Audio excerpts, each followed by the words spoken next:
nyuma y'uko Joseph Kabila agarutse mu gihugu ndetse agahitamo kwinjirira mu mujyi wa Goma. Kuri ubu ngubu twavuga ko hari umujyi uyoboye impinduramatwara zigamije guhirika Perezida Felix Antoine Tshisekedi Chilombo ku butegetsi.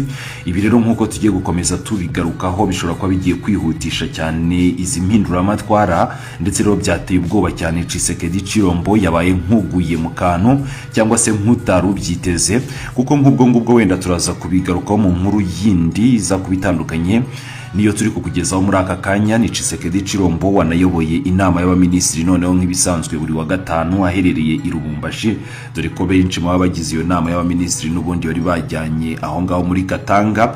Ariko kandi acyumva iyo nkuru y'uko Joseph Kabila yasesekaye mu mujyi wa Goma, yahise afata rutemikirira ako kanya asubira i Kinshasa mu buryo butunguranye. Amahoro n'imigisha nibyo nkwifuriza wowe ubana natwe kuri Mupingaji Empire.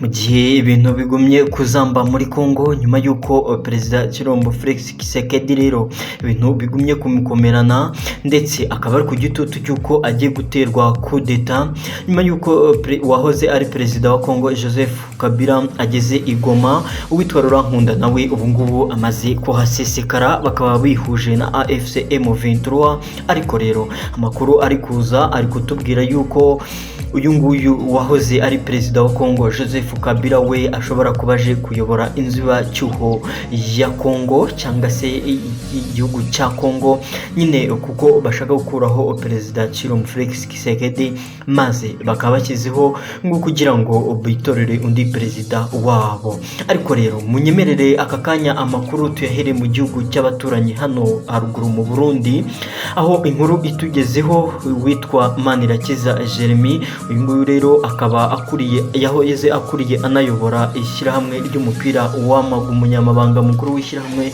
ry'umupira w'amaguru mu gihugu cy'u Burundi. Ubu rero akaba yamaze gutabwa muri yombi,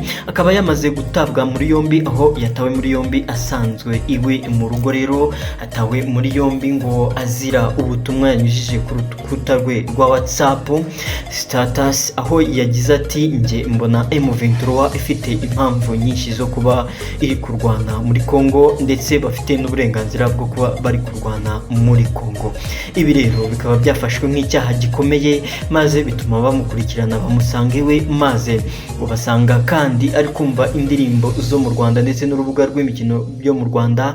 Ibi rero nabyo bikaba ngo ari icyaha gikomeye, dore ko ngo bafata u Rwanda nk'igihugu cy'abanzi. Ibi rero bikaba bituma bamuta muri yombi, bamushinja icyaha ngo cyo kuba yaba ari umutasi w'igihugu cy'u Rwanda,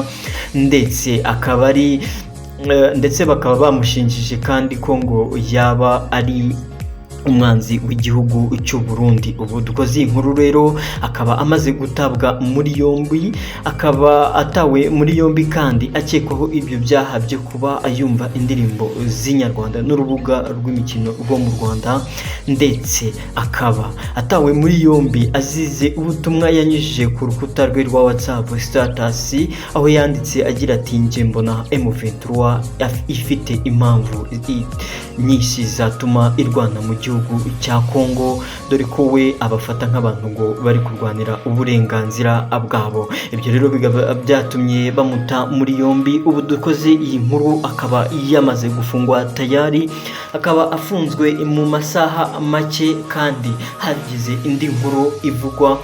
Reka nze mu kanya byose tubive imuzingo. Nyine twampinga John Peter Sef Gakuba, ingini Mupingaji Empire. Nimba ukunze ibyo dukora kanda hasi handitse subscribe, maze unafungura akazogera kugira ngo tujye tubana umunsi ku wundi. Awe wakoze subscribe umuntu w'umugabo murambi gushimira umunsi ku wundi. Reka usharing ino video igere kuri benshi, maze unakande like, uduhe n'igitekerezo cyawe aho hasi muri comment section kugira ngo tugire ibyo duhindura, kubera ko dukorera mwebwe kandi ibyo dukora dubikorera kubera mwe. Nimba ari byo rero mushaka ko twahindura cyangwa twakongeramo, umwadwa bitekerezo byanyu aho hasi muri comment section. Reka ngiye ingaruke mu masegonda make tubive imuzingo byose, yaba muri Kongo ndetse n'ibiri kuvugwa mu Burundi, cyane cyane Perezida Evariste Ndayishimiye ku munsi w'ejo wagaragaye mu dutendo umunsi w'ejo hashize aho yagaragaye mu dutendo tuje kuba tugarukaho. Stay tuned, reka ngarutse mu masegonda make cyane. Subscribe to Mupingaji Empire, our home channel. Thank you. Nguhaye ikaze nanone, reka munyemerera ano makuru kandi tuyakomereze mu baturanyi hano muri Kongo, aho uwitwa Therese Kayikwamba Wagner yavugiye amagambo akomeye nanone agaruka ku gihugu cy'u Burundi, aho yavugiye amagambo akomeye mu nama y'umutekano ni ejo bundi yabaye, maze agaruka ku magambo akomeye aho yavuze ati nshyigikiye igihugu cy'u Burundi ko habaye jenoside yakorewe abahutu, maze nabo bakaba bashyiraho uburyo bwo kujya bibuka abo bahutu bakorewe jenoside. Ibyo rero bikaba byamaganiwe kure na bamwe mu bayobozi bo mu Burundi, rero bamwamaganiye kure kandi bagaragaza ko ashaka kubashyiraho ingengabitekerezo ndetse n'ivangura rishingiye ku moko. Rero nibyo byagarutswe ku munsi w'ejo na bamwe mu bayobozi b'u Burundi bamwamaganira kure, bavuga bati uramenye ujye umenya imbibi zawe, iki ni igihugu cyacu cy'u Burundi, ntabwo ari igihugu cya Kongo, ntaho rero bifite bihuriye, ntutuzane mu bintu by'amoko. Ibyo rero bikaba byamaganiwe kure na bamwe mu bayobozi b'u Burundi, bikaba byanashyizwe mu majwi na bamwe mu bayobozi bagiye bakomeye, aho byatangizwe rero n'uwo muyobozi nyine wa Kongo, aho yari ari mu nama y'umutekano ya Loni, avuga ati abahutu bazize jenoside nabo bagomba kujya bibukwa, ariko bamwe mu bayobozi b'abarundi bakaba bagize bati tutatuzandika mu moko, ntabwo twe tubigenderaho.